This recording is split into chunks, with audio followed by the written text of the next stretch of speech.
네, 영수회담 소식으로 시작하겠습니다. 잠시 뒤 오후 2시에 윤석열 대통령과 이재명 민주당 대표의 첫 회담이 진행됩니다. 협치에 물꼬를 트는데 초점이 맞춰진 이번 만남에서 양측의 주요 현안에서 어느 정도나 합의에 도달할지가 관심인데요.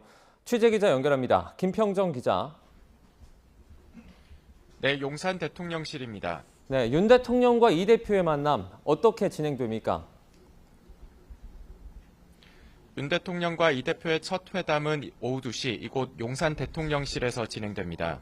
2층 집무실에서 차를 마시며 대화하는 차담 형식으로 양측에서 3명씩 배석합니다. 대통령실에서는 정진석 비서실장과 홍철호 정무수석, 이도훈 홍보수석이 나서고 민주당에선 진성준 정책위 의장, 천준호 비서실장, 박성준 수석 대변인이 참석합니다. 두 사람의 첫 회담은 여당이 총선에서 참패한 뒤 지난 19일 윤 대통령이 이 대표에게 전화를 걸어 용산으로 초청하면서 전격적으로 이뤄졌습니다. 윤 대통령은 우선 이 대표가 이야기하는 민생 현안을 집중해서 듣는 데 무게를 둘 것으로 보입니다.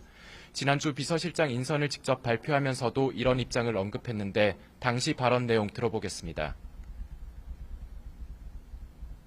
제가 하고 싶은 말을 하려고 초청했다기보다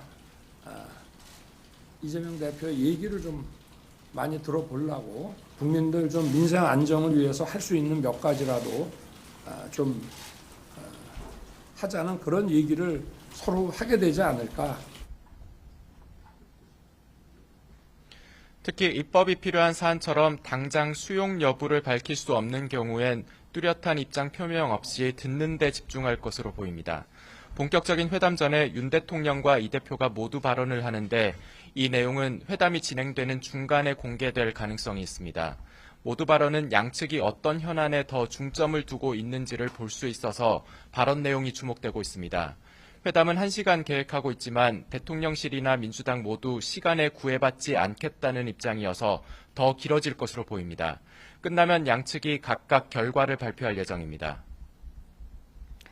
네, 오늘 회담 테이블에 올라갈 주제들은 어떤 내용들이 거론되고 있습니까?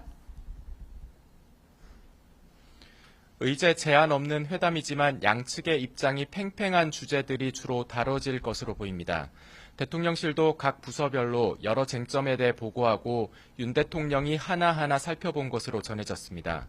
윤 대통령은 의료개혁과 관련해 야당의 협조를 요청할 것으로 예상됩니다.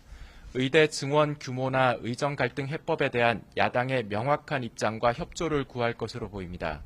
이재명 대표가 제안할 것으로 보이는 전 국민 25만 원 지원금에 대한 윤 대통령의 답변도 관심입니다. 대통령실 내부에선 추경에 따른 물가 압박 등을 우려해 부정적인 기류가 많지만 윤 대통령이 어떻게 결단할지에 달려 있습니다. 제2요구권, 이른바 거부권에 대해서는 헌법상 대통령의 고유 권한인 만큼 사과나 앞으로의 약속 자체가 어렵다는 입장인 것으로 전해졌습니다. 총리 인선은 거론되지 않을 가능성이 커 보입니다. 대통령실 고위 관계자는 앞서 공동정부 등 제안이 없던 상태라 그러한 언급은 어려울 것으로 보인다고 밝혔습니다.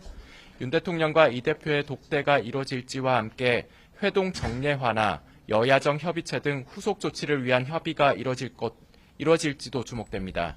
지금까지 용산 대통령실에서 YTN 김평정입니다.